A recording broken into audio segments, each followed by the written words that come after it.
Ok, Tarcísio. Acho que podemos começar.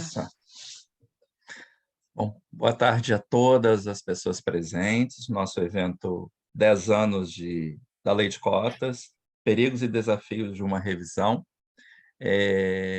Algumas informações preliminares.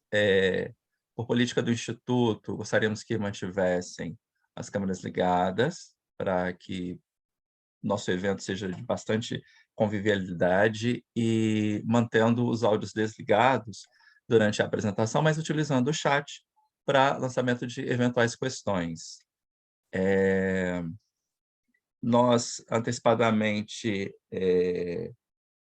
lamentamos a ausência da professora Givânia Maria da Silva, mas o Instituto Langage e o Grupo de Enfrentamento Antirracista, no âmbito do qual esse evento foi programado, externalizam o seu profundo pesar pelo falecimento da mãe da palestrante, nossas sinceras condolências por essa perda inestimável. O Instituto agradece todo o empenho que a professora Givânia teve na tentativa de participar do nosso encontro. Bom, em 29 de agosto, completaram-se 10 anos da promulgação da Lei 12.711, de 2012, Lei das Cotas, que instituiu a reserva de vagas para estudantes pobres, negros e indígenas em instituições federais de educação superior e de ensino técnico de nível médio. No contexto constitucional e infralegal das ações afirmativas em prol desses sujeitos, as cotas não devem ser encaradas como mero favor, no senso comum jurídico, mas sim como efetiva distribuição e outorga de direitos para o desenvolvimento de políticas públicas com base na Constituição Federal de 88, principalmente no que diz respeito à educação. Silvia Almeida, no recente texto As Cotas Raciais e o Brasil, 10 anos depois, reconhece que uma das dimensões da reprodução do racismo ocorre exatamente no âmbito da cultura, no rebaixamento, na apropriação e no seu apagamento cultural, ocupando a educação um locus central na continuidade dos processos de exclusão e discriminatórios. Afinal, o ensino superior é um lugar de legitimação de grupos sociais, enquanto o sistema de validação racial de classe que autoriza a participação dos sujeitos que nele transitam nos espaços de poder e de decisão, além de oferecer à sociedade parâmetros de conhecimento científico e ainda não problematizando o racismo epistemológico. Vale ressaltar que a sociedade contemporânea não pode ser compreendida sem os conceitos de raça e de racismo, a partir de uma teoria social que possa problematizar essas construções performativas, empreendendo um diálogo constante com a filosofia, a ciência política, a teoria do direito, a teoria econômica e podemos avançar a teoria psicanalítica. O Estado brasileiro fomentou, principalmente desde o século XIX, com base no racismo científico, diversas legislações que contribuíram para manter a população africana e afro-brasileira, desde a escravização, à margem dos processos escolares formais, iniciativas que revelam explicitamente a proibição de escravizados e libertos frequentarem um ambiente escolar. No período que se seguiu imediatamente à abolição, evidenciou-se a vulnerabilidade econômico-social sem ações efetivas para minimizar os efeitos materiais e simbólicos da escravização, permanecendo a representação do negro como um sujeito inferior e que todo e qualquer trabalho por ele executado que exigisse esforço físico e manual consistiria num trabalho desqualificado. Na verdade, o racismo fornece o sentido, a lógica e a tecnologia para a reprodução das formas de desigualdade e de violência que moldam a vida social contemporânea. Em uma concepção Foucaultiana, reconheceríamos nas práticas de exclusão, de preconceito, enquanto juízo que se baseia em estereótipos acerca de indivíduos que pertencem a determinados grupos racializados, e de discriminação, enquanto atribuição de tratamento diferenciado a membros de grupos racialmente identificados, tecnologias de sistemas, no estabelecimento de signos e de símbolos, e tecnologias de poder, que submetem esses grupos à dominação e a um processo de objetivação. Não se poderia, portanto, desconsiderar a necessária e indispensável relação entre racismo e os aspectos centrais das estruturas sociais, como nos alerta Silvio Almeida em seu livro Racismo Estrutural: Ideologia, Política, Direito e Economia. Percebe-se, portanto, que o racismo suplanta o âmbito da ação individual e institucional, reconhecendo-se a dimensão do poder como elemento constitutivo das relações raciais, para além da representatividade, vinculado à própria estrutura social no contexto de processos econômicos, políticos, jurídicos e históricos.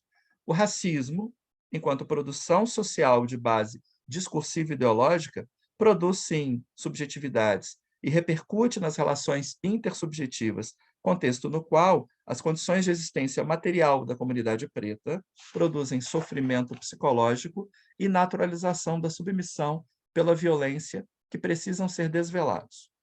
O linguista francês Émile Benveniste nos lembra que é na linguagem e pela linguagem que o homem se constitui como sujeito, porque só a linguagem fundamenta na realidade, na sua realidade, que é a do ser, o conceito de ego, não se perdendo de vista que o fundamento da subjetividade está também no exercício da língua.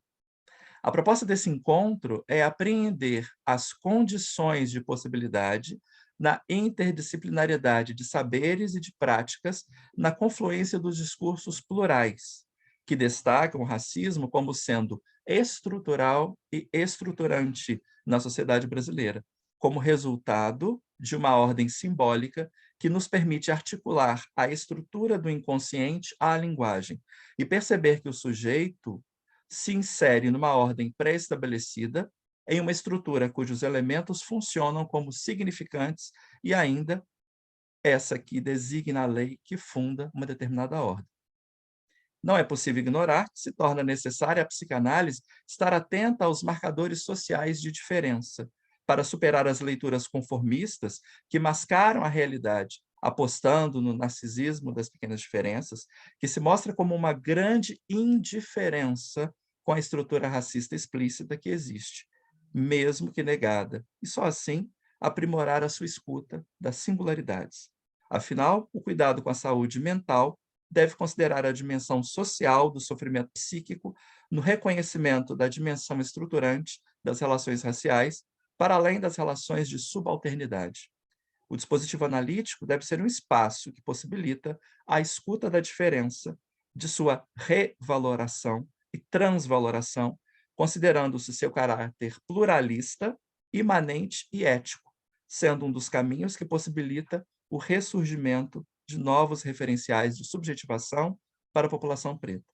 Esse é o desafio. Estar abertos e preparados para essa escuta é atentar para o estrangeiro que nos habita.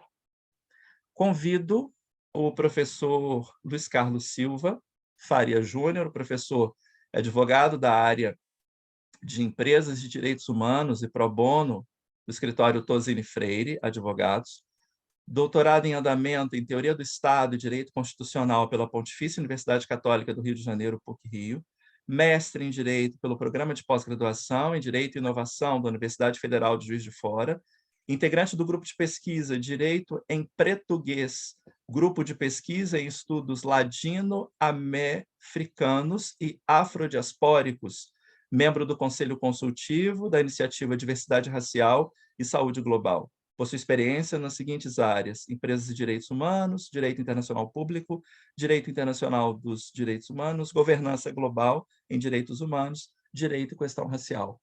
O professor terá 30 minutos para desenvolver a sua fala.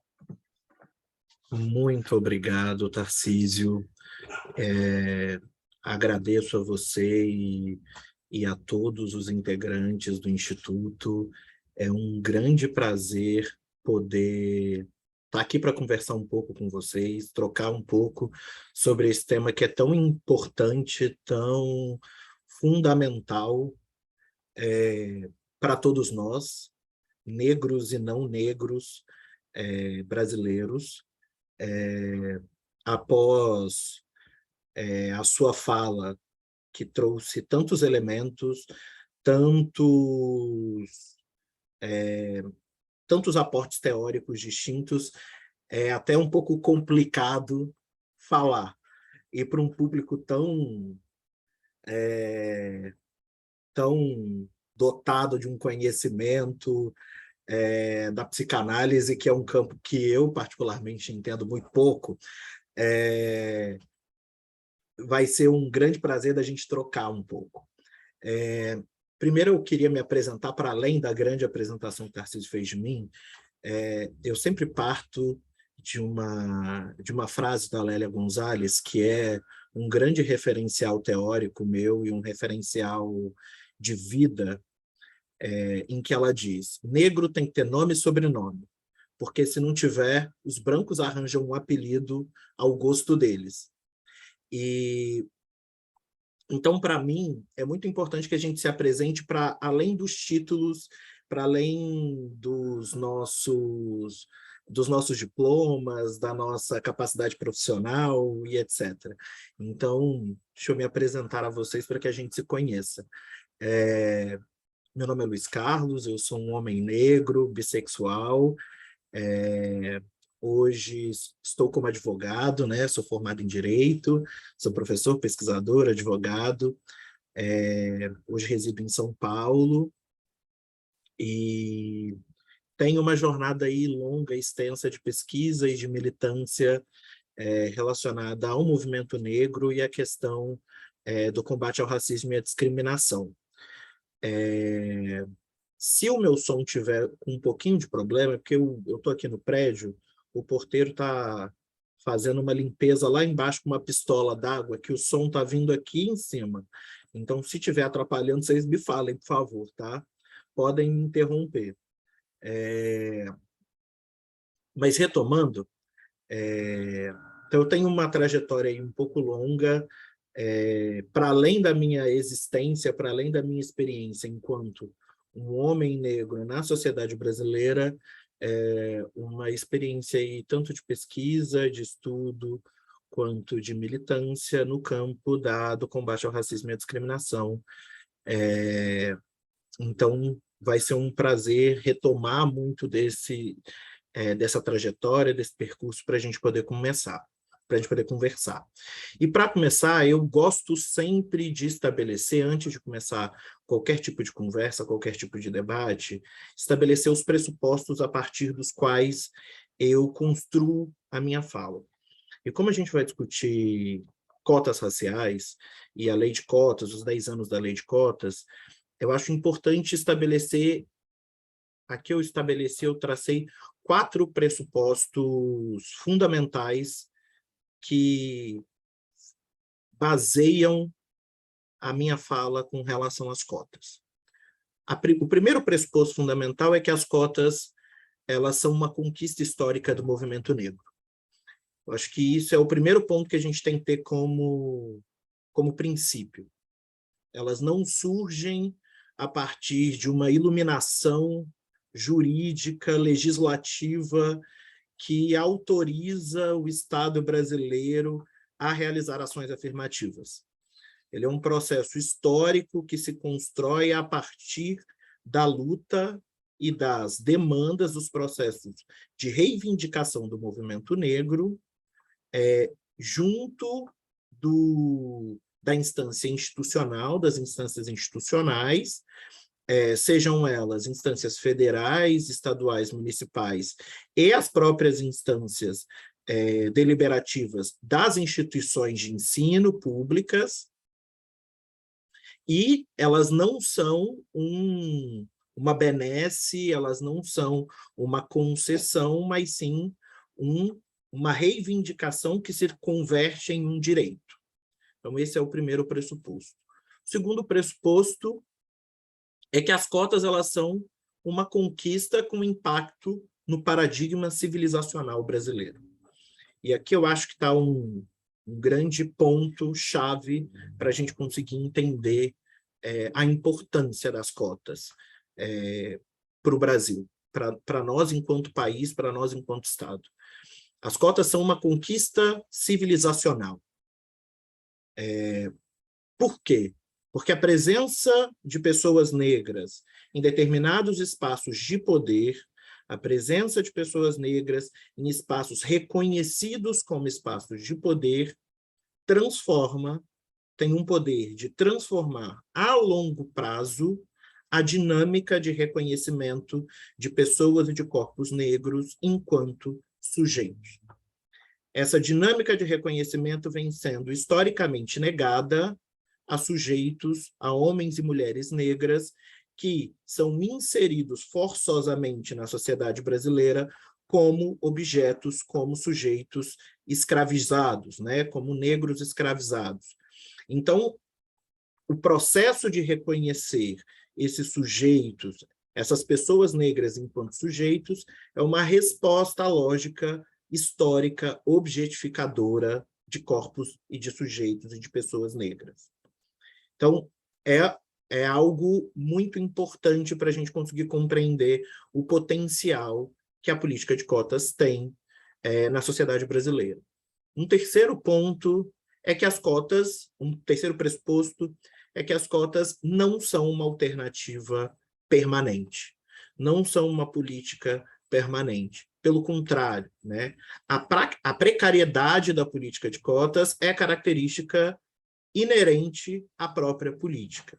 Então, ela surge com um objetivo, tendo como premissa o seu fim.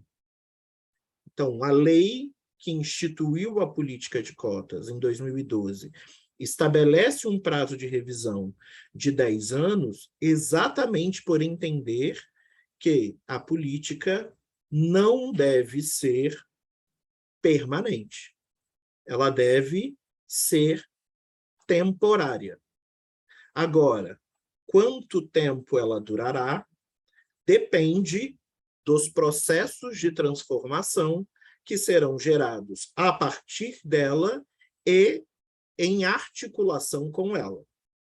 Então, a gente dependerá muito mais da modificação das condições materiais de possibilidade do que para poder determinar até quando deve durar uma política de cotas, do que efetivamente da política em si. E um último pressuposto é que as cotas elas não são a panaceia para todos os males do racismo no Brasil, né? E muito menos uma alternativa revolucionária para estabelecer o fim do racismo. Então, o estabelecimento, a instituição de uma política de cotas não acaba com o racismo dentro das instituições, não põe fim ao racismo no Brasil e não é por si uma política revolucionária, que tem em si a capacidade de transformar estruturalmente as bases de funcionamento da sociedade na qual nos inserimos. E isso é importante porque as políticas de cotas precisam estar associadas a um processo de desconstrução do racismo junto da população, de maneira geral, de desconstrução do modo de produção e reprodução social no qual nos inserimos, que é, em última instância, o modo de produção capitalista, e precisa estar associado a um processo de construção de consciência racial junto da população. E quando eu digo construção de consciência racial, não estou me referindo somente a pessoas negras, mas também a pessoas não negras, principalmente a pessoas lidas socialmente como brancas. E aí a gente pode talvez entrar mais tarde no debate sobre a branquitude, sobre a necessidade de construção de consciência de branquitude nas pessoas que são brancas. É entender-se como um sujeito que é racialmente determinado e não como o sujeito universal, como aquele que determina todas as características, todos os valores, e que determina o contorno e as conformações da sociedade. Enfim, em última instância, essa discussão sobre política de cotas traz para nós uma reflexão e está ligada diretamente a uma discussão sobre o que é o Brasil e sobre quem é o sujeito brasileiro, né? E eu acho que é fundamental que a gente faça esse debate e, coincidentemente ou não, esse debate cai num momento histórico muito importante para a gente, em que é fundamental que a gente discuta o que é o Brasil, quem é o brasileiro e qual que é a importância desta política de cotas 10 anos depois, em que passa por um processo de revisão. E como nós, enquanto sociedade, como nós, enquanto país, lidamos, queremos lidar e podemos lidar com esse tipo de política, com esse tipo de ação afirmativa. Então, vamos lá. E aí eu acho que é fundamental, tendo passado dos nossos pressupostos, entender um pouco, e aí eu acho que gostaria de, na verdade, colocar um pouco mais de cor, ou pintar algumas outras cores jurídicas para a fala do Tarcísio, quando ele traz alguns elementos sobre a noção de racismo estrutural, e que eu acho que é uma chave muito interessante, muito importante para a gente conseguir compreender de que forma a política de cotas, de que forma as ações afirmativas se encaixam dentro desse contexto social, desse caldo, desse quadro social no qual nós vivemos. E a base conceitual do racismo estrutural é exatamente a gente compreender que o racismo vai muito além dos atos isolados de racismo individual, né? Que o racismo ele é parte constituinte do tecido social, ele faz parte da ossatura social do Estado brasileiro, da sociedade brasileira. Então, ele está imbrincado nas próprias relações interpessoais, nas relações sociais, nas instituições, na lógica e na dinâmica de produção e reprodução do pensamento cultural, ideológico, nas instituições políticas, e é legitimado pelo direito. Então, se o racismo é estrutural, o direito tem um papel muito importante enquanto superestrutura, e aí eu vou buscar esse conceito marxiano, para trazer essa ideia do direito como uma superestrutura que legitima o racismo, que legitima, que torna normal, que normaliza a prática de exclusão, as estruturas de exclusão e de privilégio. E é fundamental entendermos que essa estruturalidade do racismo necessariamente precisa ser compreendida como um processo histórico.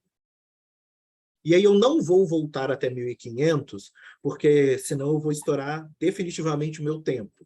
Mas eu vou ali até o século XIX, o meados do século XIX, que eu acho que é um momento importante para a gente entender, no qual o direito se é mobilizado de muitas formas para receber o processo de abolição à escravatura que viria no final do século XIX, no Brasil.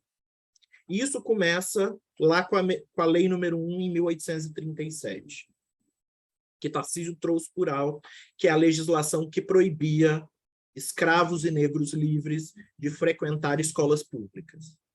Essa legislação é uma das primeiras legislações que demarcam de maneira muito clara quem está compreendido como povo no Brasil.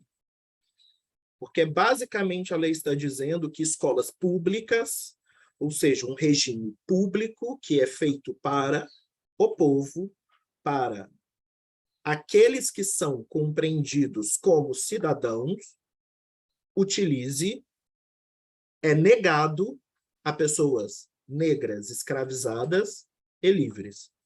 Essa legislação ela somente foi revogada quase um século depois, em 1934.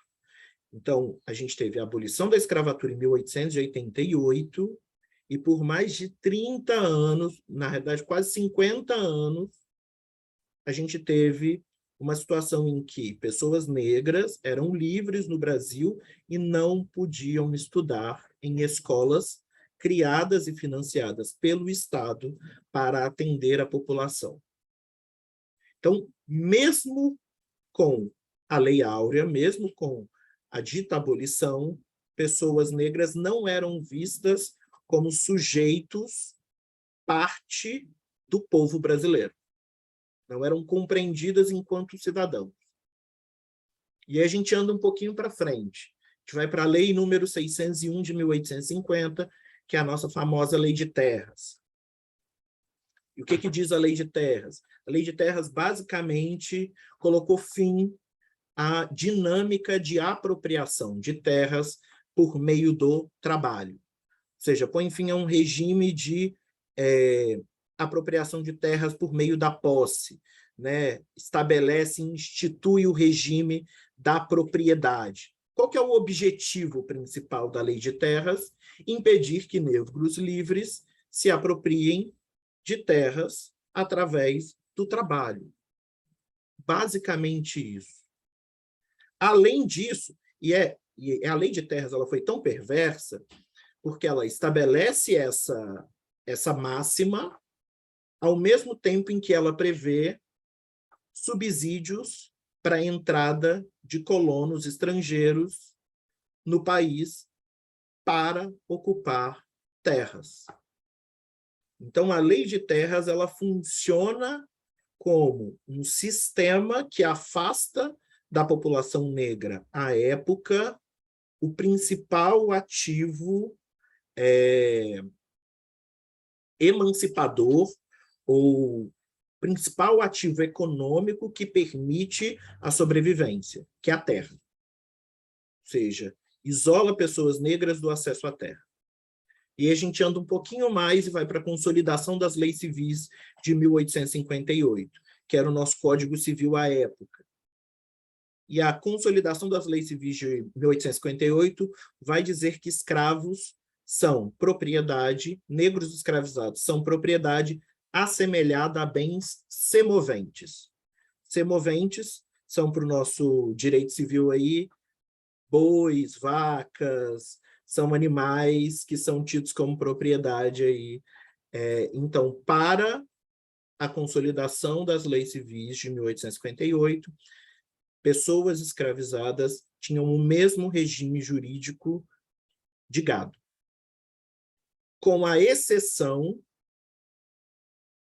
entendia-se que havia uma exceção de que escravos poderiam possuir dinheiro e bens móveis. Somente bens móveis. Porque a gente tinha a categoria dos escravos de ganho, ou seja, os escravos que trabalhavam nas cidades e que auferiam uma mínima renda pelo seu trabalho. A gente avança um pouco mais, vai para 1871, para a Lei do Ventre Livre. Eu vou até pular a Lei Eusébio de Queiroz, a Lei de Proibição do Tráfico, porque, para mim, é uma lei que não faz muito sentido a gente discutir aqui. Então, eu vou para a Lei do Ventre Livre, porque a Lei do Ventre Livre, para mim, ela é muito exemplificativa de como seres humanos eram reduzidos à propriedade. A Lei do Ventre Livre estabelecia a possibilidade de libertação de escravos nascidos a partir de negros escravizados nascidos a partir daquele momento, em 2 momentos. Aos 8 anos de idade e aos 21 anos de idade. Então, o senso comum nos faz perceber, nos leva a perceber que, depois de 1871, com a Lei do Ventre Livre, qualquer pessoa negra que nascesse no Brasil estava automaticamente livre. Não, não, não, não. A pessoa que nascesse depois de 1871, ela estaria livre ou aos 8 anos ou aos 21 anos, por escolha do seu senhor de escravos, do seu dono. Aos 8 anos, essa pessoa seria libertada e o dono receberia uma indenização de 600 mil réis do Estado por isso. Fazendo uma conversão básica, eu fiz esse exercício de fazer uma conversão, dá aproximadamente 74 mil reais atualmente. Ou seja, uma pessoa, naquela época de 8 anos de idade, valia 74 mil reais, uma pessoa negra. Este era o valor de uma pessoa negra à época.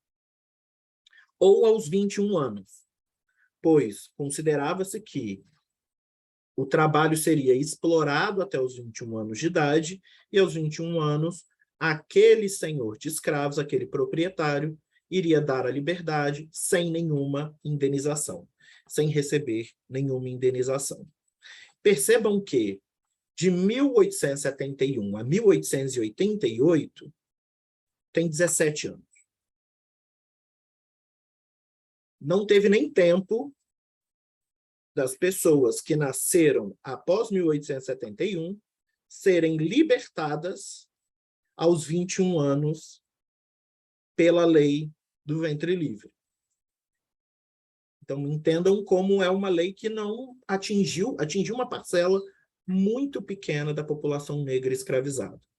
E aí a gente tem um outro absurdo, que é a lei do sexagenário, que vem em 1885, que estabelecia a libertação de escravos, de pessoas negras escravizadas que chegassem aos 60 anos. Mas quantas pessoas negras escravizadas chegavam aos 60 anos? Quantos chegavam aos 30 anos? Então, era uma legalização do abandono.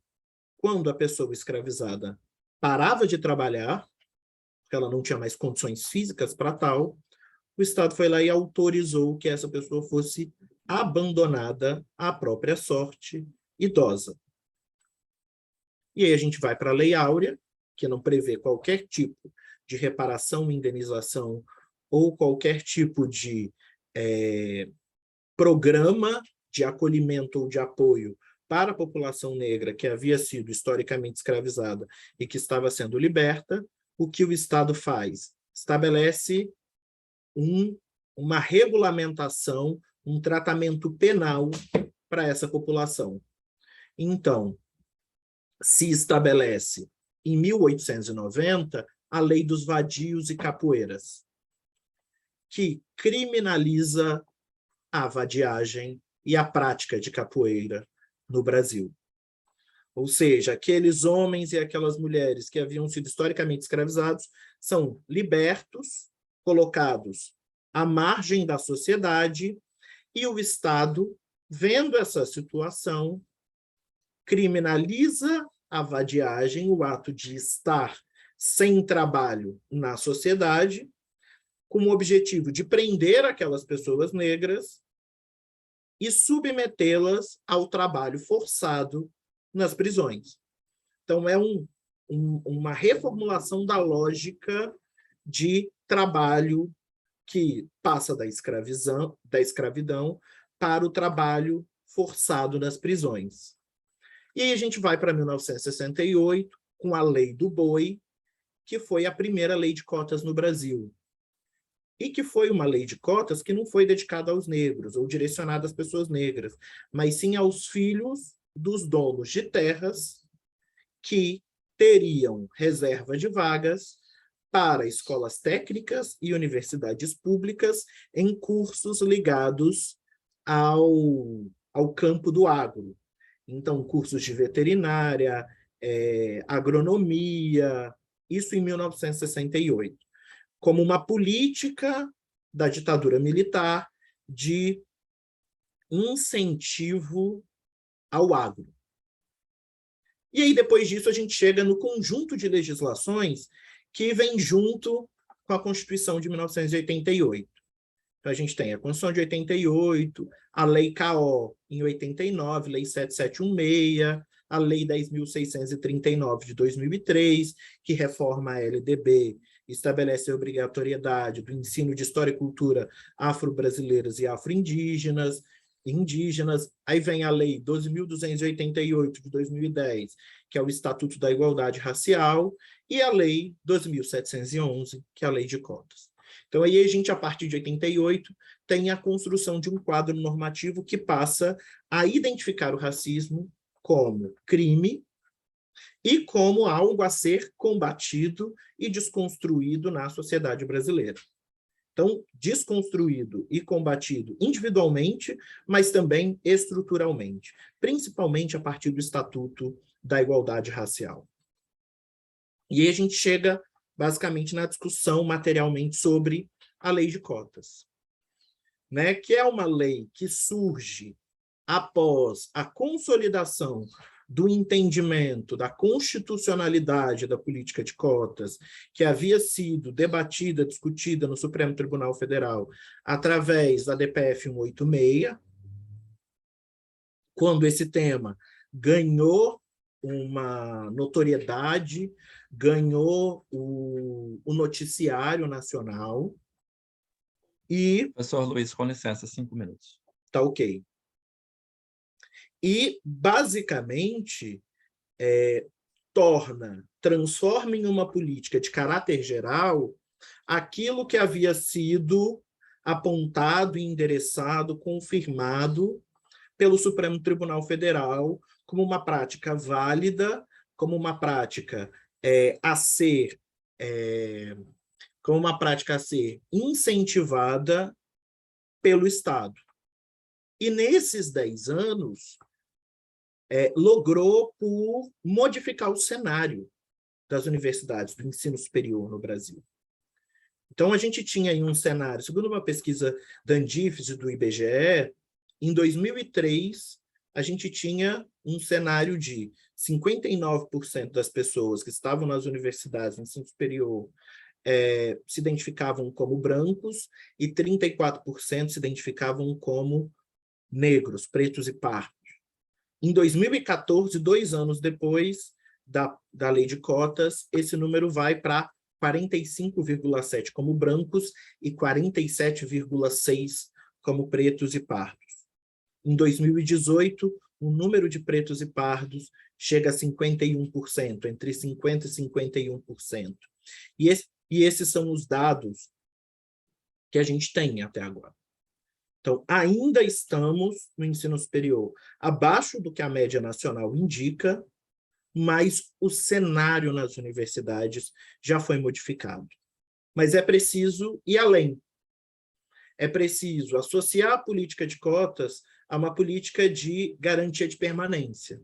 Não adianta colocar pessoas negras dentro da universidade se você não tem como garantir que essas pessoas estudem dentro da universidade. Se você não garantir transporte, alimentação, recursos bibliográficos, você precisa reformular a lógica, a própria lógica do ensino. Não adianta você colocar pessoas pretas, pessoas negras dentro da universidade para que elas sejam massacradas por um conhecimento que as rebaixa e que as subalterniza a todo momento. Você precisa de políticas de ingresso na pós-graduação. Você precisa de políticas de empregabilidade. Então, cotas em concursos públicos, políticas afirmativas em empresas privadas, porque, efetivamente, o que a política de cotas oferece é uma promessa de futuro. Você abre a possibilidade para um conjunto de pessoas negras na sociedade que antes não tinham a possibilidade de pensar em ingressar numa universidade pública, passarem a pensar um futuro a partir de outros eixos, a partir de outras dimensões, que não a dimensão da subalternidade. É mais do que um pagamento de uma dívida histórica. A gente não está falando de uma reparação histórica somente. Porque se a gente estivesse falando só sobre a chave de reparação histórica, no pagamento de uma dívida, nós, pessoas negras, não tínhamos que trabalhar para receber isso. Eu não precisava estudar, eu não precisava me esforçar para poder competir em pé de igualdade. Era só esperar e receber. Se eu estou sendo reparado por um dano que me foi gerado, somente, a minha posição é uma posição de passividade, não é esse o cenário que se coloca. Então, E aí eu retomo para encerrar uma das premissas iniciais da discussão, para dizer por que a política de cotas é uma política civilizacional, né? Porque aí a gente passa a ter uma geração de pessoas, e eu acho que a gente vai começar a ver os efeitos dessa política daqui a 10, 15, 20 anos, porque a gente vai ter uma geração de pessoas negras que passam a ocupar determinadas posições que antes eram posições de privilégio branco. Quantos aqui já tiveram médicos negros? Quantos aqui tiveram professores negros? Seja no ensino regular, no ensino médio, seja no ensino superior. Quantos aqui viram ou já presenciaram audiências com juízes, com magistrados negros? Essa não era a realidade do Brasil, e a gente passa a ver essas pessoas chegando nesses lugares. Então, pessoas negras passam a se reconhecer nessas pessoas. Abre-se a possibilidade do sonhar. Então, surge para a população negra o campo do sonhar. E aí é o campo da representação, o campo da representatividade. Eu passo a sonhar com aquele lugar, eu passo a me imaginar naquele lugar, a ver aquele lugar como uma possibilidade. Mas se eu me mantiver somente na representação, somente na representatividade, somente com exceções, com pessoas excepcionalmente em algumas posições, a gente não vai sair daí. Então é preciso ir além. A gente precisa tornar a possibilidade de sonho real. E isso só é possível modificando as condições materiais de possibilidade. Ou seja, é associando a política de cotas à construção de consciência racial, à desconstrução da lógica de exclusão social, de exclusão econômica. Enfim, acredito que é isso. Mil desculpas pelo meu extrapolamento do tempo. Muito obrigado. Professor, nós que agradecemos e teremos tempo aí para o debate na sequência. Agora nós vamos convidar para a fala, que terá também 30 minutos, a Alane Luzia da Silva, intelectual negra e advogada popular na OSC, Terra de Direitos, que trabalha com povos, comunidades e movimentos sociais, principalmente do campo, águas e florestas. Trabalha na TDD, com democratização e acesso à justiça, e defensoras e defensores de direitos humanos. Formada em Direito pela Universidade de Caráter Comunitário, Unochapecó de Santa Catarina, com Bolsa Integral Federal de Inclusão Social. Alane, a palavra. Boa tarde a todos, a todas e todes. Eu sou a Alane, então, como foi falado na apresentação, eu sou advogada popular, uma coisa que eu sempre gosto muito de demarcar, esse lugar da advocacia popular, que é uma atuação, né, da advocacia que tem 3 pilares, né, que é a incidência política, a litigância estratégica e a educação popular na conquista de direitos humanos, né, para as populações historicamente excluídas. E eu sou sem terra também, uma coisa importante sempre de ser dita, e talvez seja por isso que eu atuo nessa área mesmo da advocacia popular, que trabalha com povos, comunidades tradicionais, indígenas, quilombolas e sem terra.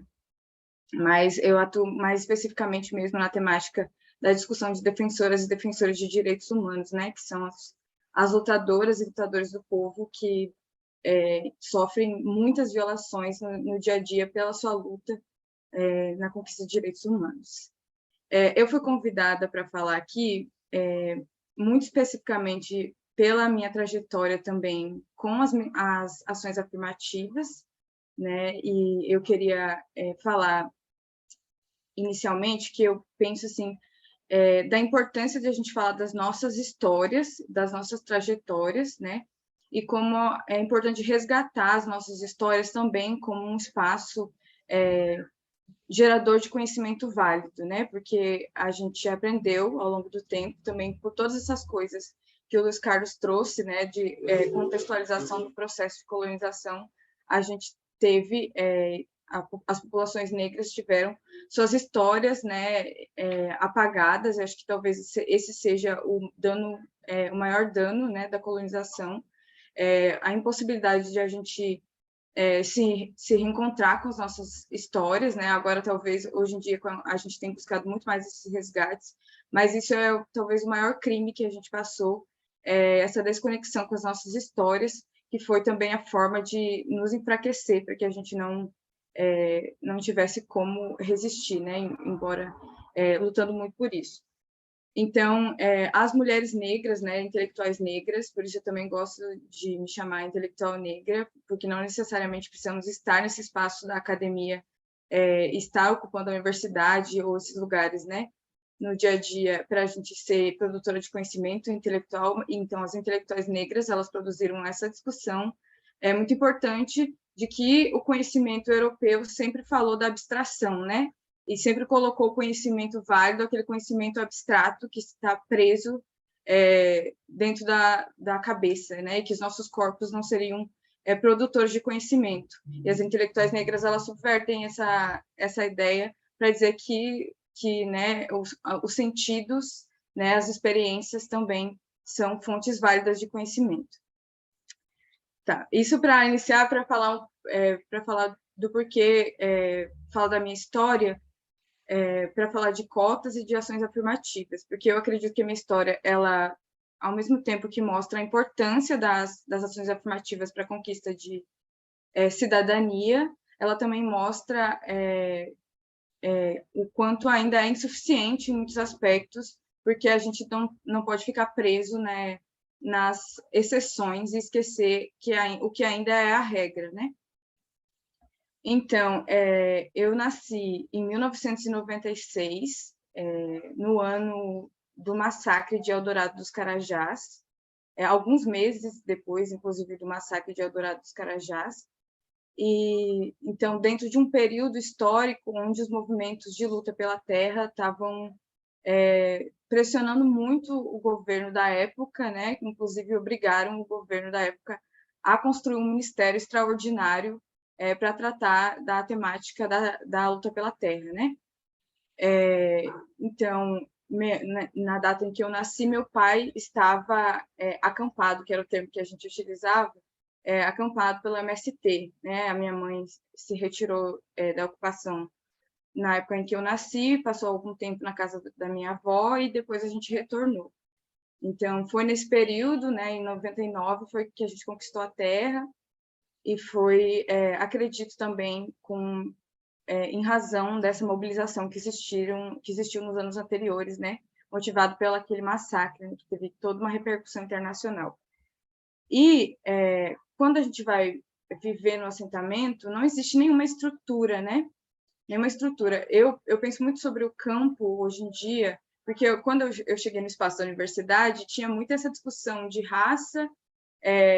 Eu sou gaúcha, né? Acho que eu não falei isso, eu nasci no Rio Grande do Sul, então é um espaço historicamente, né, reconhecido enquanto um espaço branco, em que as racialidades são escondidas, né, ou são muito mais estigmatizadas. Ser também sem terra é um fator de estigma muito grande.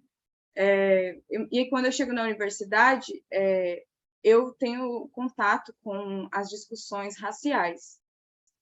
E esse contato com as discussões raciais me trazem tudo que estava sendo falado naquele momento, alguns anos atrás, mas principalmente uma discussão urbana, né, que tem um caráter muito urbano, da discussão racial, que tem sujeitos, né, urbanos que falam dessa discussão racial, né? Se a gente for falar, por exemplo, nesse ano é a primeira vez que estamos fazendo um censo quilombola no Brasil, né? Então, foi num primeiro momento, eu me reconheci muito nessa discussão, porque eu me reconheci em muitas coisas que estavam sendo ditas, mas depois de um tempo, começo a questionar por não sentir que fala totalmente de mim, né? Esse espaço que tem o Sudeste, no Sudeste que essa discussão estava ascendendo no primeiro momento, né, e as pessoas estavam aparecendo mais, então vinha essa discussão muito urbana, e eu comecei a sentir essa necessidade de também falar do campo, né, como esse espaço preto. E eu li Torto Arado, eu vou aqui fazer várias conexões, eu li Torto Arado, também foi uma experiência importante, e quando a primeira pessoa que leu e recomendou ele para mim falou: Alane, lembrei muito de você enquanto eu li esse livro, e eu queria falar que o campo é preto, né? E aí foi uma coisa assim que ficou muito na minha cabeça e uma vontade muito grande de também falar sobre isso, né? Que a região de onde eu venho não é uma região, não é um assentamento, né? Não são pessoas quilombolas, mas também, mesmo no Rio Grande do Sul, um espaço muito preto, né? E, enfim, o que eu queria resgatar aqui da fala do Luiz Carlos, quando ele fala, né, da construção de todos esses espaços, né, pautados na lógica da escravização, lei de terras, né, que foi assim, estrategicamente construída dentro de um momento histórico em que já se imaginava, né, que não se sustentaria por muito mais tempo aquele modo de produção, e todas as outras coisas que vêm depois, né, o racismo ele acontece a cada dia, a cada momento, a cada hora, a cada instante, né? Nós que somos advogados sabemos que às vezes, se você estiver em um tribunal com um companheiro advogado branco, talvez o juiz fale se direcionando a essa pessoa e não a você, né? Porque reconhece nessa pessoa uma autoridade que talvez não reconheça em você. Então, estão em todos os atos da nossa vida, né? Em todos os momentos, a gente precisa ir para os espaços desconfiado ou preparado para responder. E aí, muitas vezes, mesmo indo para os lugares com a consciência de que precisa estar preparado, a gente não está quando a violência vem, né? Então, é um contexto, todo um contexto, né, que se coloca em todos os aspectos das vidas das pessoas, né? A gente está falando de esfera religiosa, de saúde, de educação, né? Uma população que não acessa, né, ao direito de liberdade religiosa, de saúde, de educação, de autodeterminação, né?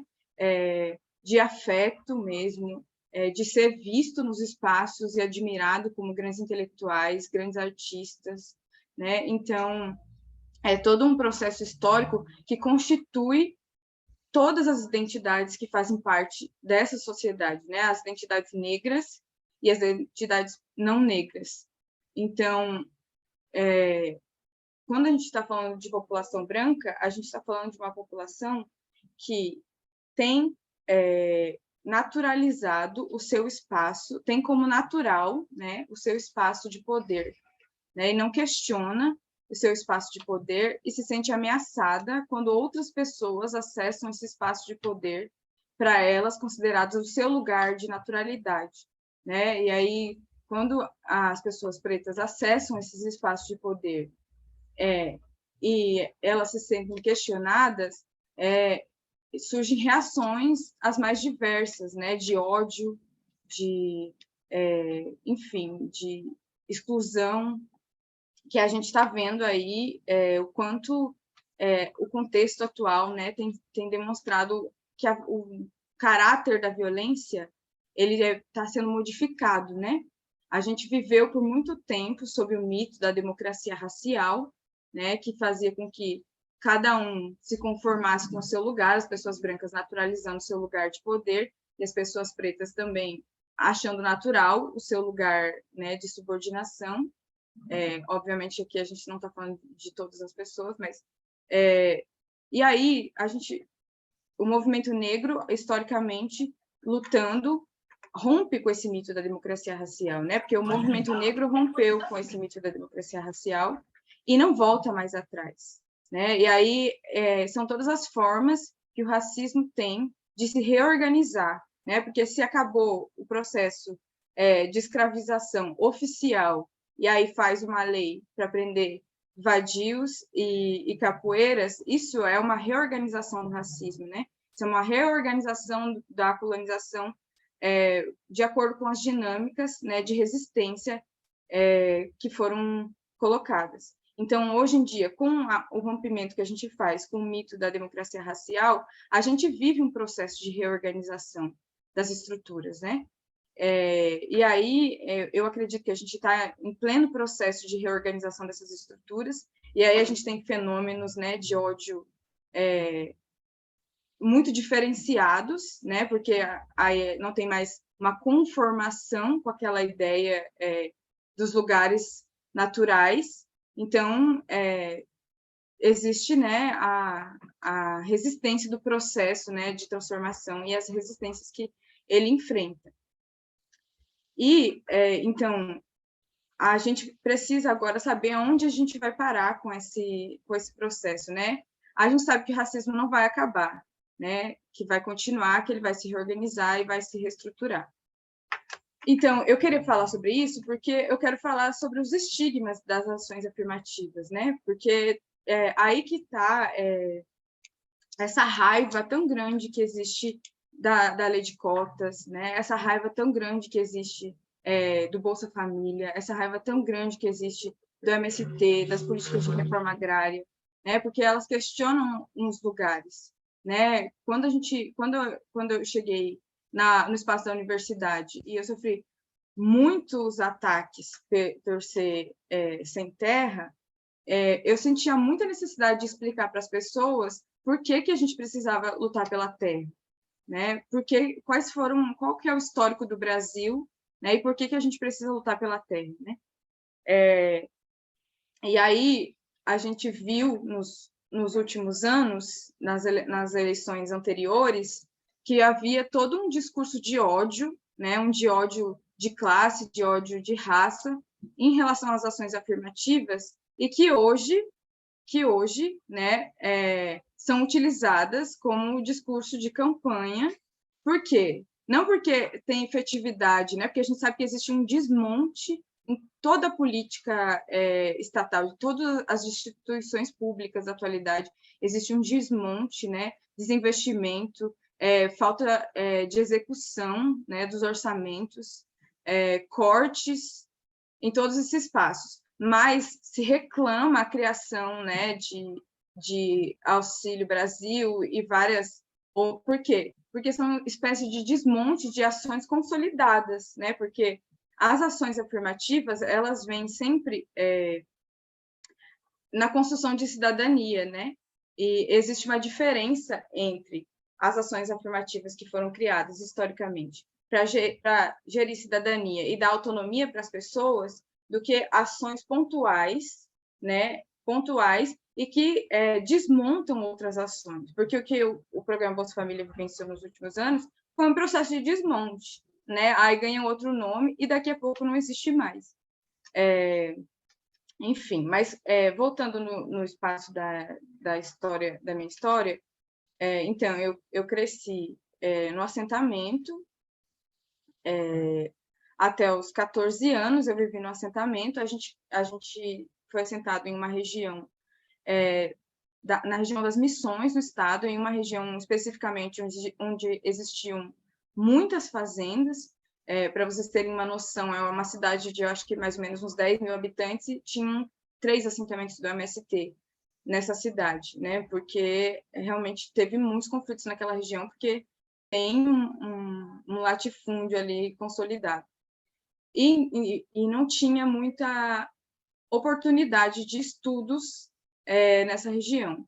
Quando cheguei perto do final do ensino médio, metade do ensino médio mais ou menos, então eu fui morar com minha avó na região norte do estado do Rio Grande do Sul, que era mais próximo da universidade, né? E aí, durante o ensino médio, eu trabalhei de empregada doméstica até concluir o ensino médio, e foi então que eu consegui a bolsa de inclusão social, uma bolsa federal de inclusão social, que inclusive hoje em dia já nem existe mais, né? Que foi extinguida no governo Temer ainda. E na universidade, assim, é uma coisa que eu falo, né, sempre, que estando na cidade de Chapecó, que foi onde eu fiz a graduação, eu vivenciei 2 universidades a universidade em que eu estudei, que era essa universidade comunitária, onde eu tive acesso por meio das ações afirmativas, e uma universidade federal, que era na mesma cidade, mas que eu não estudava na universidade. A Universidade Federal tinha uma política de cotas, né, que é a política de cotas, que tinha um tanto bastante considerável assim, de vagas para pessoas de escolas públicas, então acabavam vindo pessoas de muitas regiões do Brasil para estudar naquela universidade. E isso também diversificava a cor da cidade, né?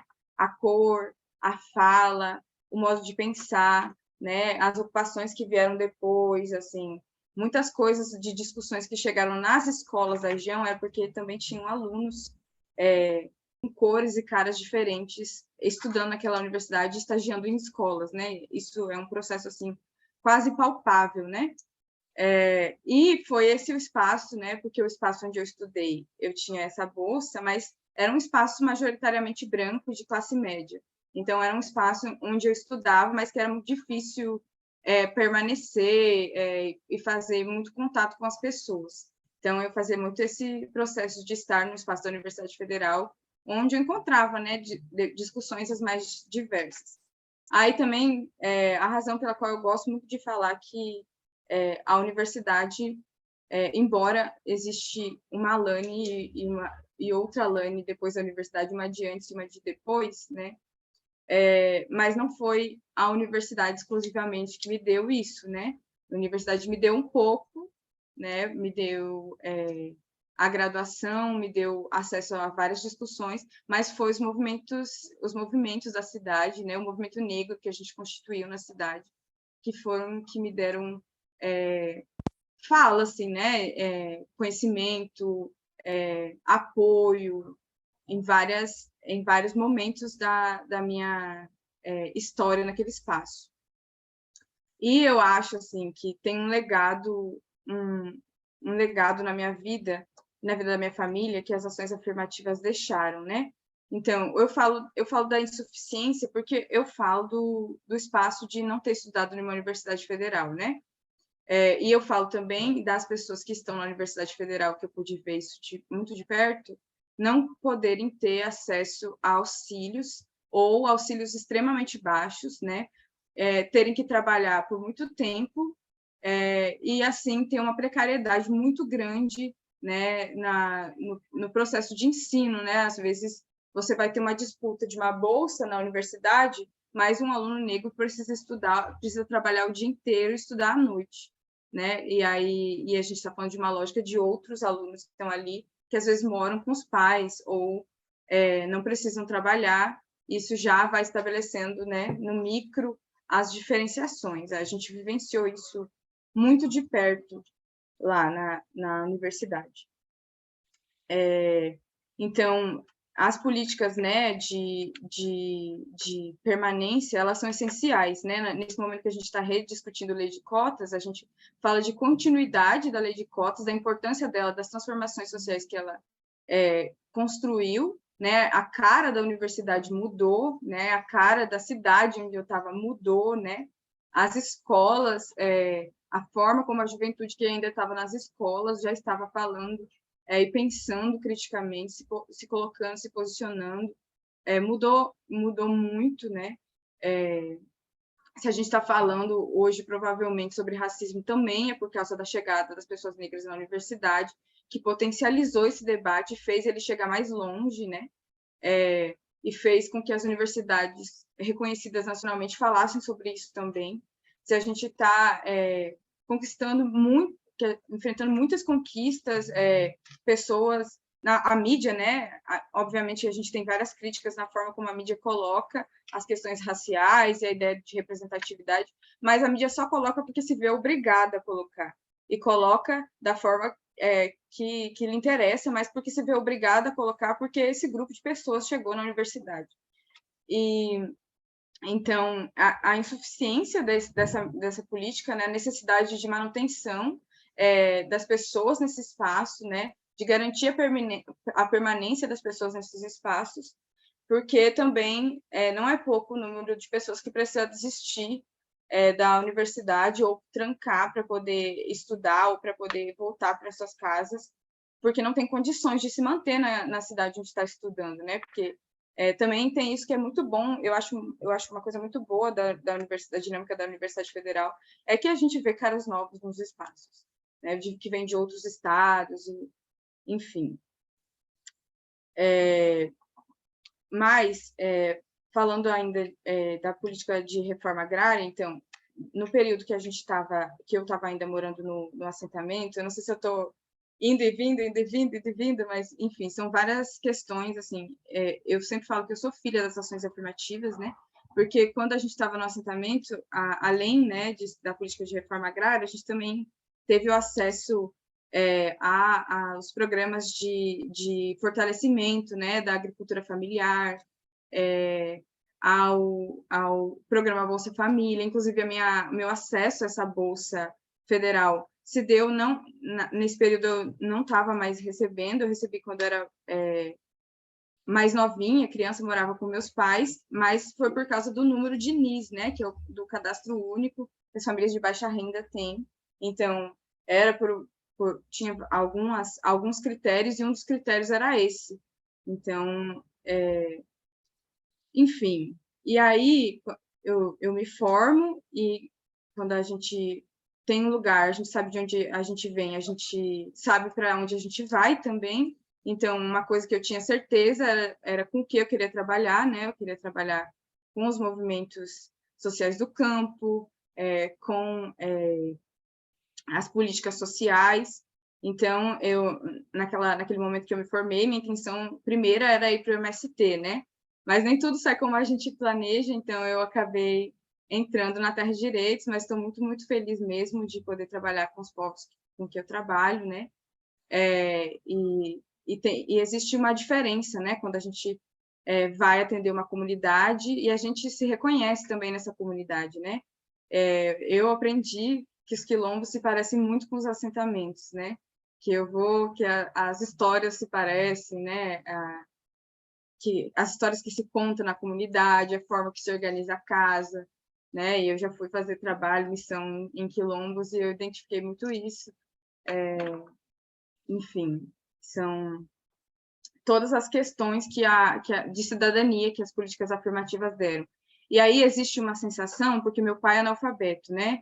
Então, existe uma sensação de que quando eu me formei na universidade, não é só eu que estava me formando, né? Tinha toda uma família inteira, né, que sonhou com isso, que lutou por isso, né? Porque se meu pai também não tivesse ido acampar, talvez muitas coisas a gente não tivesse conquistado, né? Mas não só minha família, todas as pessoas que vieram antes da gente e que não puderam estudar, e que conquistam junto, né? E se realizam junto quando a gente conquista essa cidadania. Eu acho que é isso, assim, depois eu vou deixar para falar mais no debate. Alane, muito obrigado pelo belo depoimento, né? A gente abre agora para as perguntas. As perguntas podem ser feitas via chat, ou a pessoa que desejar pode abrir a câmera e o microfone e colocar a pergunta diretamente. Só para animar um pouco o debate, eu vou colocar uma questão para ambos, né? Acho que as falas foram muito convergentes, principalmente quando o professor Luiz Carlos traz, né, dos pressupostos, o impacto do paradigma civilizacional. Eu acho que houve um exemplo, esse exemplo, né, de vida, essa história do percurso que a Alane traz, ela demonstra efetivamente, né, a necessidade desse paradigma civilizacional. E aí eu me recordo daquele filme muito recente, Medida Provisória, do Lázaro Ramos, quando tem uma fala que parece meio perdida no filme, mas que tem muito a ver com o que a gente vai efetivamente manifestar, que é a questão referente a um dos atores que diz assim: poxa, alguém me acusou de ser cotista, e, na verdade, meu pai foi cotista. Eu não preciso mais ser cotista. Eu não precisei das cotas para ingressar na universidade e, efetivamente, exercer a atividade que eu exerço hoje. Existe e acho que ambos colocam bem essa questão, né, da condição material. dessa condição material, que é condição de possibilidade para que o sistema de ações afirmativas, não só com relação às cotas em universidades, mas com relação ao acesso à terra, com relação ao acesso às condições materiais mínimas para essa permanência, possa fazer com que esse movimento ele subsista no sentido da provisoriedade necessária, enquanto for necessário, desse sistema. Aí queria que o professor falasse um pouquinho só dessa questão, né, desse paradigma civilizacional, com base na fala da Alane, e a Alane, principalmente, se quisesse acrescentar alguma coisa com relação a esse percurso que já trouxe para a gente, seria interessante. Luiz. Foi muito obrigado pela pergunta, Tarcísio. Foi muito poderoso ouvir a fala, a trajetória da Alane, porque é uma trajetória que me atravessa muito.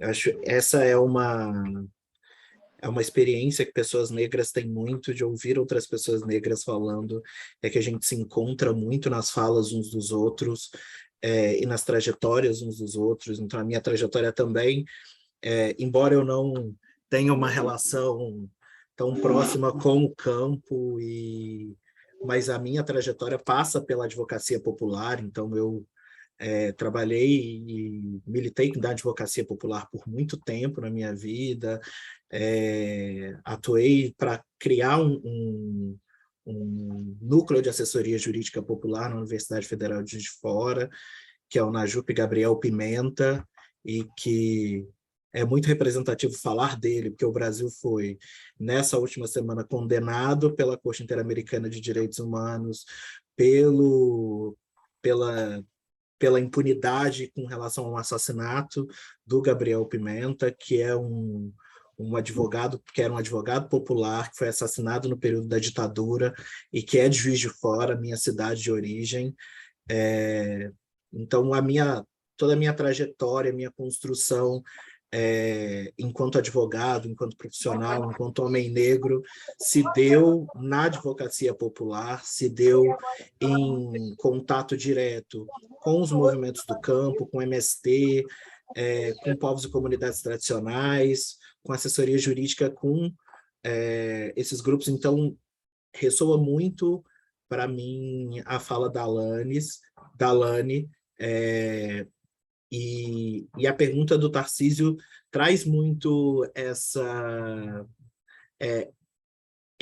discussão, e me traz uma fala que eu vi esses dias nas redes sociais, e que foi um depoimento que a Pablo Vittar deu durante um evento de campanha do presidente Lula, em que ela fala sobre como ela só chegou na posição em que ela chegou hoje por conta do Bolsa Família, que ela vem de uma família muito pobre e que ela só teve condições de estar nessa posição porque a família dela, em algum momento, recebeu o Bolsa Família.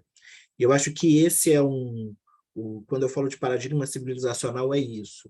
É a gente entender que hoje a gente só tem uma cantora drag queen muito famosa no Brasil porque houve, em algum momento, uma política social de efetiva inclusão, de efetivo empoderamento de famílias, e principalmente de mulheres negras, pobres, de periferia, do interior do país, para que pudessem sustentar suas famílias. E quando a gente fala em política de cotas, em possibilidade, em mudança de paradigma civilizacional, a lógica é exatamente a mesma. E é óbvio que com as adaptações necessárias, mas é entender que nós... É isso, não sou tão jovem quanto a Alane, eu entrei na universidade talvez um pouco antes, eu entrei na universidade antes da política de cotas, então eu não fui beneficiário de políticas para ingresso na universidade, mas a nossa geração é uma geração de primeiras pessoas que entraram na universidade. Então, eu sou o primeiro da minha família que fez universidade pública, o primeiro que fez um mestrado, o primeiro a estar fazendo um doutorado, e E isso é algo que está presente na vida, na história, na trajetória de muitas famílias negras, de muitos jovens de muitos homens e mulheres negras que entraram na universidade por conta da política de cotas. Então, as pessoas que vão vir depois das nossas famílias vão ter minimamente a possibilidade de olhar para a nossa trajetória e para a nossa vida e ver que é possível estar na universidade pública. Djamila traz isso muito forte quando ela diz: a política de cotas colocou empregadas domésticas dentro da universidade pública. E é isso, colocou de fato, traz a possibilidade que crianças, adolescentes negros vejam como uma possibilidade ocupar este espaço, vejam como uma possibilidade estar em outros espaços e defender essa posição, que eu acho que é o mais importante. E é óbvio que eu quero pessoas negras em todos os espaços, eu quero que pessoas negras estejam em todos os espaços que elas queiram estar. E de forma alguma é desmerecer os cargos, as funções profissionais que não dependem do ensino superior para o seu desempenho, mas que essas pessoas e que essa parcela da população possa efetivamente, verdadeiramente escolher, possa verdadeiramente desempenhar as funções que lhe forem, que melhor se adequarem às suas habilidades, aos seus desejos, às suas vontades. Então, eu acho que é uma mudança, de fato, para proporcionar uma capacidade mais efetiva de escolha, né? E isso tem um potencial transformador a longo prazo muito grande.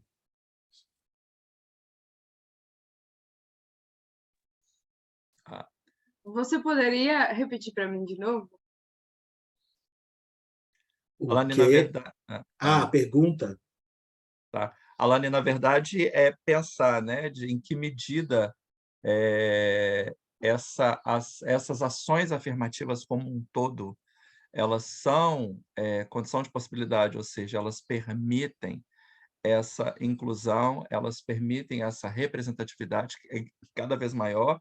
O exemplo que eu dei da medida provisória, né, do filme, quando o personagem diz: eu não precisei me utilizar de política de cotas, meu pai utilizou, porque agora a situação me pareceria diferente. Então, eu tentei, de certa forma, na pergunta, que você complementasse algo com relação a essa sua experiência, né, e afirmar hoje, como advogada militante, o que você está vendo efetivamente da transformação que vem ocorrendo, né, nessa sua área.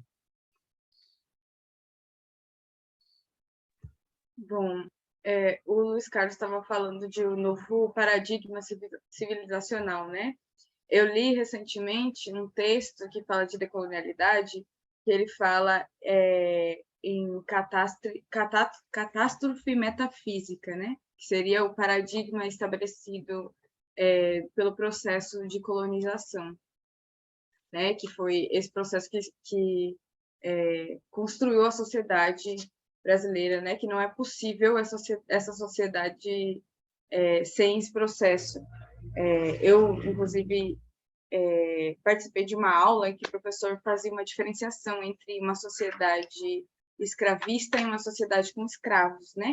E que ele falava: uma sociedade com escravos, se você tira os escravos, essa sociedade permanece sendo aquela sociedade, mas sem escravos. E uma sociedade escravista é que ela é constituída sob a escravidão, e se você tira esse elemento, a sociedade não existe mais, né?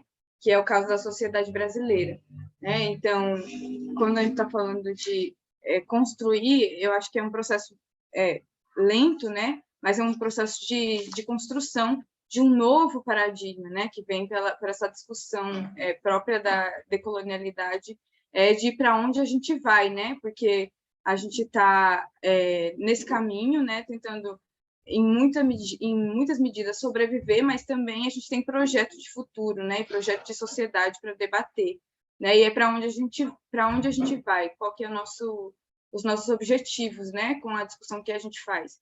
E aí eu acho que passa por isso, né? Passa pelo estabelecimento de espaços para as pessoas pretas, né?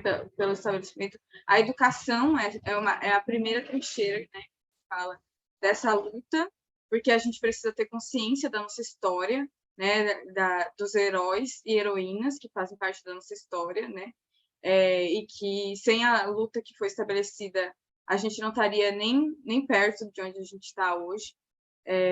Então, eu acho que, enfim, a minha história, ela é eu vejo que ela é, em alguma medida, exceção ainda, né, no Brasil de hoje, né, de 33 milhões de pessoas passando fome, né, e a gente sabe que talvez esse dado ainda seja pequeno diante da realidade, né, mas 125 milhões de pessoas em insegurança alimentar, né, e aí para a gente discutir também um projeto de país, a gente precisa romper com algumas coisas, alguns lugares que a gente não pode mais voltar, né? E eu acho que e tem tudo a ver com o que a gente está vivendo hoje, né? Um processo de eleições, vivendo aí o caminho do segundo turno, discutindo o projeto de país que a gente quer, na medida do que a gente pode fazer, mas tem que existir uma linha limite onde a gente não pode mais voltar, sabe? E as pessoas morrerem de fome uma linha limite que a gente não pode mais voltar. Eu não sei se eu enfim, fugi um pouco do tema, mas eu acho que é sobre isso, né? Eu acho que a minha história ela é, em muita medida, ainda muita exceção, mas eu acredito que eu me formei também para isso, né? Para seguir essa luta que meus pais começaram e que antes deles existiram outras pessoas que fizeram. Professor Luiz Carlos Lima, com a palavra. Então, Lani, boa tarde, Luiz. Parabenizar pela fala, né, dos dois, uma fala interessante que está bem, né, bem integrada ao que a gente propôs enquanto questão para ser discutida, né? Então é bom ouvir, né? Ouvir povo preto falando, porque a gente se identifica também bastante, né? Lembrei da minha graduação. Na minha graduação só tinha estatística de brasileiros na universidade. Na minha época, 1% da população brasileira estava na universidade, né? Ou tinha título superior. Isso na década de 80. Então não tinha nem estatística para o povo preto, né? Então, assim, só para vocês sacarem o contexto que eu fiz na universidade. Então, né, inclusive, tinha um psicólogo social, que não sei se é vivo ainda, Haroldo Rodrigues, né, muito famoso, que foi apresentar uma pesquisa na universidade dizendo que não havia discriminação racial no Brasil, não havia racismo, né?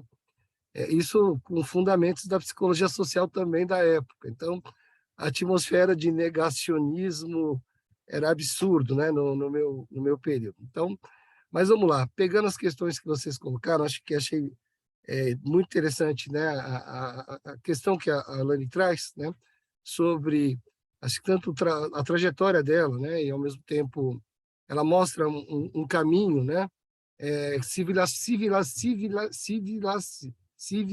como é que é? De civilizacional para o país, né, na perspectiva de movimentos sociais, né, e direitos, né, direitos cidadãos, né, políticas sociais, mas com base em movimentos sociais, né? Acho que tem algo aí no Brasil que, em termos de movimentos sociais, que estão se perdendo, né? Políticas sociais civilizatórias, ou políticas sociais cidadãs, elas não se sustentam sem movimento social sustentável, politicamente organizado, né? Então, tem algo aí que você traz que me move assim, uma questão muito importante no país, que é onde estão os nossos movimentos sociais, né? Por, né, direitos, por cidadania. Como é que a gente vai segurar esses retrocessos sem movimentos sociais, né? Acho que essa é uma questão que você traz que é bem interessante. E você me perguntou várias vezes, né? Olha, você afirmou que o racismo se reestrutura, né? Eu acho que a gente está num momento de, né, de outras formas de reestruturação do racismo, né, e de outras, né, modelagens. E aí o Luiz traz toda uma recuperação da legislação, né, desde o século XIX até o século XX, trazendo as marcas do racismo estrutural na legislação. Um dos fatores que que motivou a gente a fazer esse evento, né, é exatamente discutir essas novas formas do racismo. Tem mais ou menos 60 projetos de lei buscando revisar a lei de cotas, né? E a grande parte desses projetos quer tirar a questão racial ou revogar totalmente a lei de cotas, né? Como é que a gente se organiza? Como é que a gente se mobiliza? Que tipo de mobilizações e organizações, tanto do ponto de vista da sociedade, mas também no legislativo, né? E poderia nos dar alguns elementos e algum tipo de estratégia de luta? Acho que essa é a questão.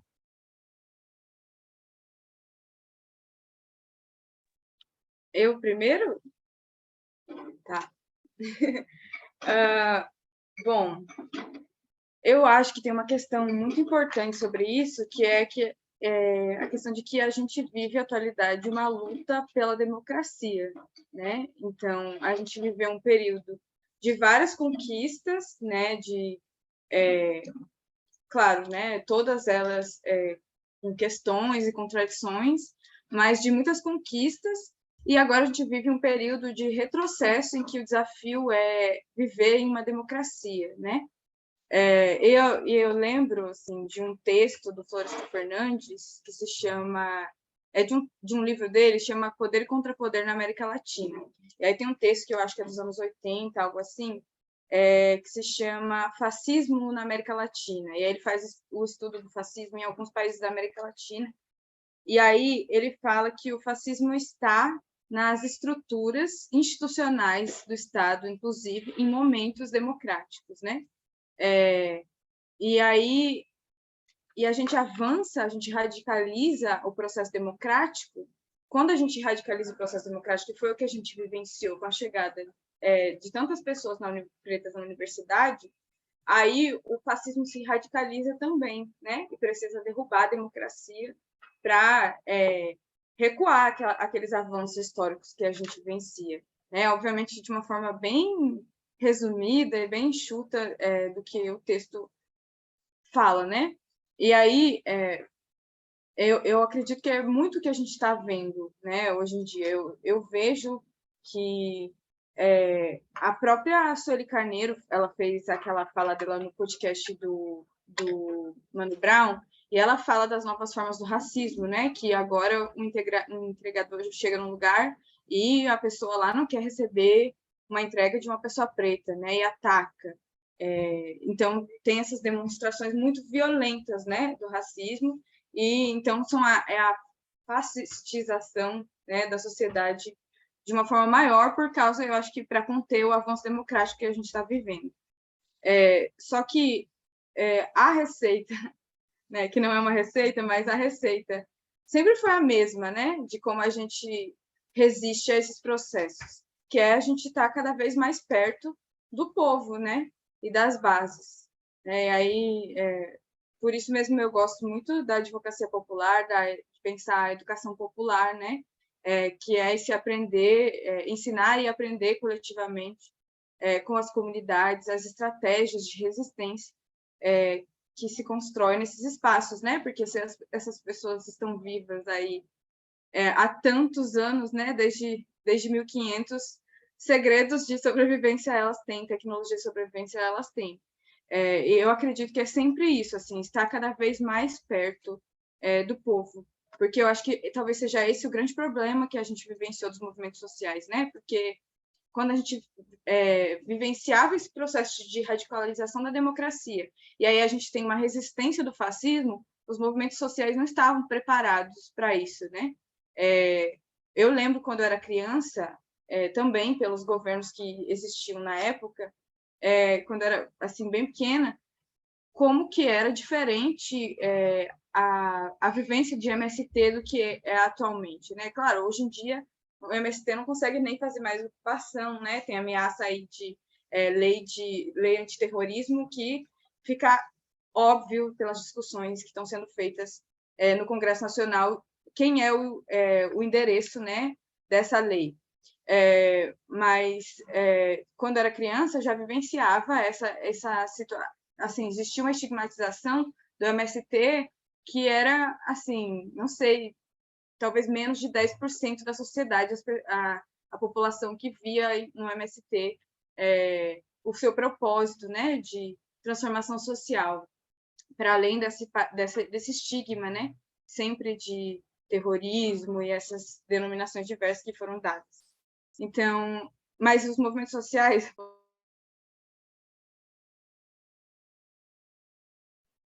Você está sem áudio.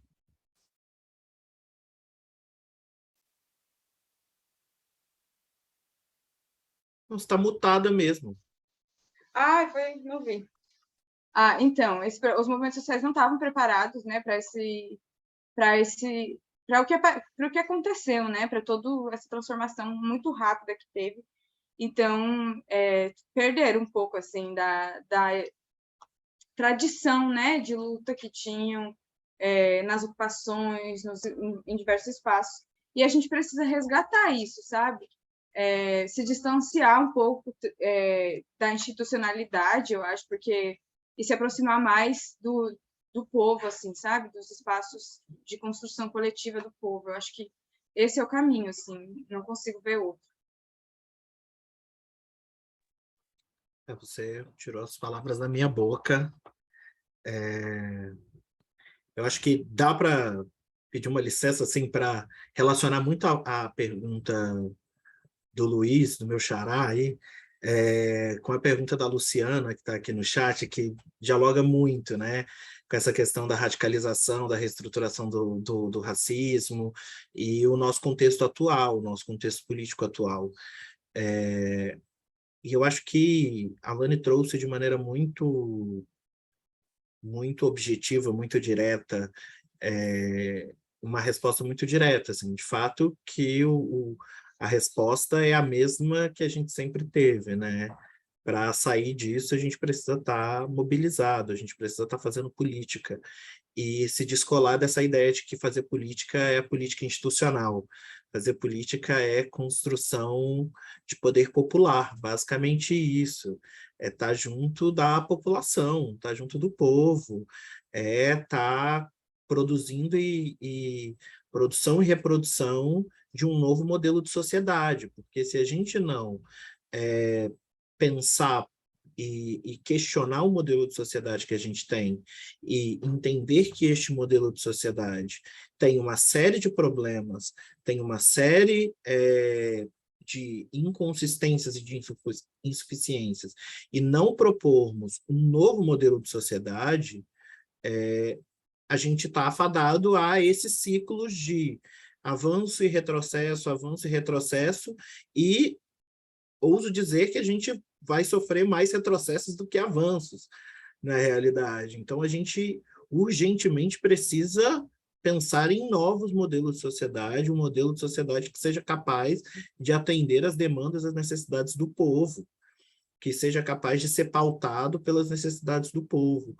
E quando a gente vê um cenário como o que a gente tem atualmente, em que metade da população ainda apoia um governo que a gente tem, o governo atual, com uma pauta extremamente conservadora, reacionária, fascista, com falas homofóbicas, racistas, misóginas, enfim, e a gente vê pessoas negras apoiando esse discurso, se associando a essa pauta.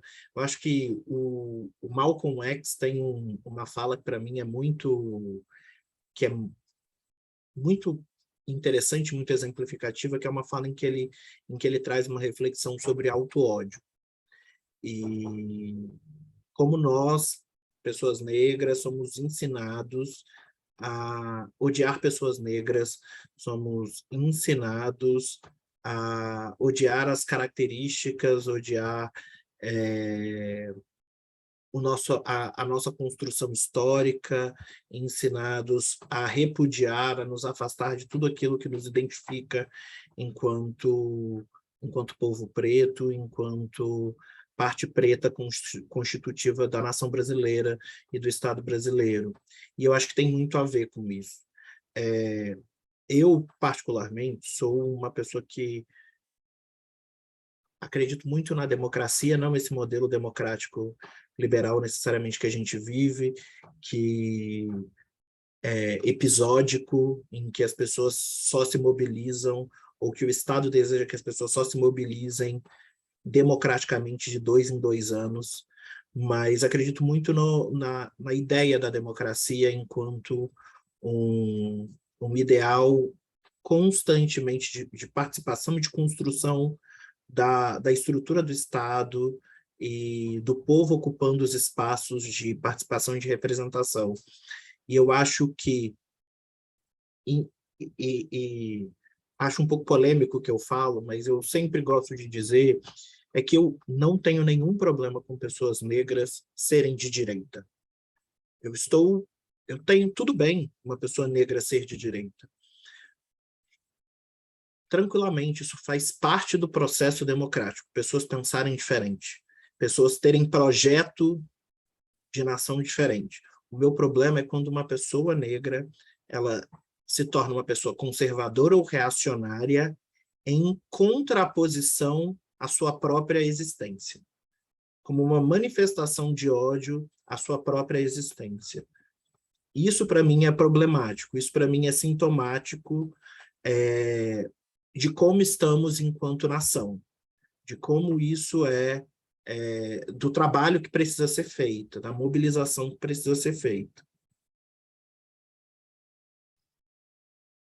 Bom, pelo avançar da hora, gostaria de agradecer tanto a Alane quanto ao Luiz a participação e convidar a Jéssica do Instituto para falar um pouco para a gente aí sobre o trabalho que o Instituto vem desenvolvendo com relação à coleção escrita de mulheres negras em Conta-Gotas sobre futuros, organizado pela Cassandra Muniz e Ana Lu Souza. Jéssica.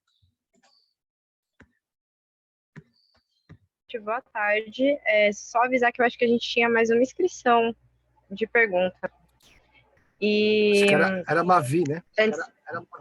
Isso. Foi o que eu vi aqui também. Eu posso falar mesmo assim? Sim, sim, sim. Sim? Então tá. Boa tarde, eu sou a Jéssica. A maioria das pessoas me chamam de Jazz, inclusive a Alane faz parte desse processo de me nomear de Jazz, né? Então quero saudar aqui o grandioso Ori da minha irmã, agradecer pela fala, pela participação e pela presença não só dela, e também dos dois Luiz, né? Dos dois Luizes. E dizer que naquela perspectiva do que a Alane trouxe, quando ela começa a falar dela, do conhecimento não como algo iluminista, engessado, mecânico, mecanicista, né? Mas pensando nas nossas perspectivas de mundo a partir de corpo, de sentido e de valores civilizatórios. E aqui eu também quero saudar a Zoilda Trindade, que escreveu muito brilhantemente sobre valores civilizatórios afro-brasileiros.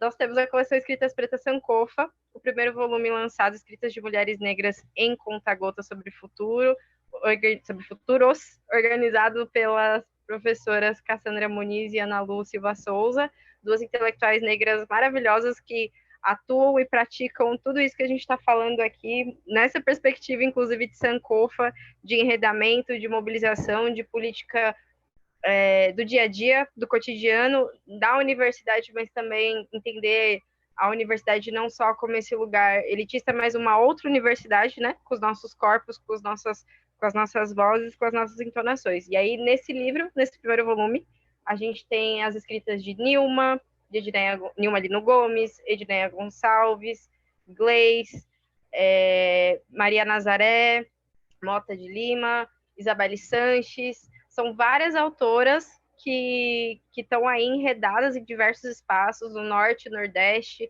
sul, centro-oeste do país, falando sobre o que elas escrevem, né? E por que escrevem também as mulheres negras. E aí eu só queria chamar uma atenção muito rapidamente, para não me alongar muito aqui também sobre a coleção, que essa questão da escrita muitas vezes é um processo de violência para a população negra, exatamente por tudo que foi dito aqui em relação à educação.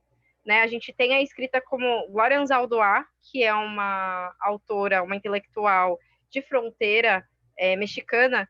Ela escreve sobre esse lugar da margem, né? Da fronteira mesmo. E aí ela fala que ela não pode se amar se ela não amar a língua dela. E saudando também Lélia Gonzalez, quando ela fala do português, é disso que a gente está falando. Mas não falar do português só que o afro-brasileiro, ou o indígena, ou o povo originário, o povo tradicional contribuiu com bunda, com a palavra bunda, com as palavras do quimbundo e do banto e do iorubá. Falar de Lélia Gonzalez é falar de psicanálise, né? É falar de como ela analisa a partir de vários estudos contestando esse lugar do sujeito negro no Brasil. Então, da pessoa negra no Brasil, naquele contexto super efervescente de movimento negro em que ela escreve também, né?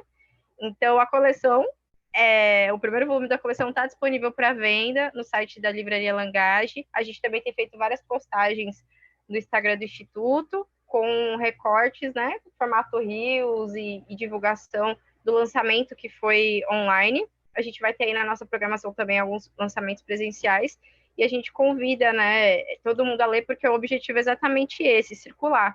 Dizer que a gente escreve, como diz a Ana Lu, em muitos lugares e muitas vezes, a gente escreve com o nosso cabelo, a gente escreve com a nossa fala, a gente escreve com o nosso choro, a gente escreve com a nossa risada, né, e isso também, né, mais uma vez saudando ela, é resistência, é sobre a nossa resistência. Então, é basicamente isso.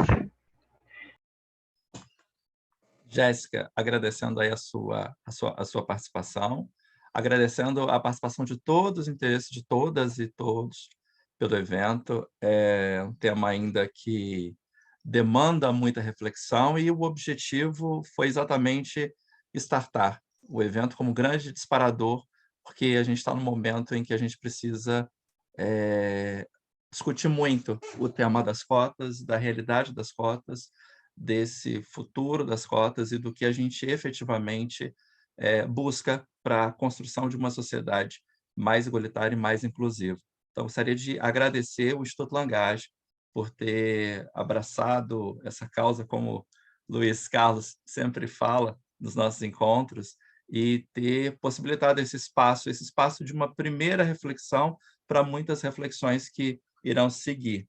E eu gostaria de terminar só com uma mensagem de uma participante também, né? Ela vem ao Instituto e nos brinda com grandes poemas, que é a Luciene Nascimento.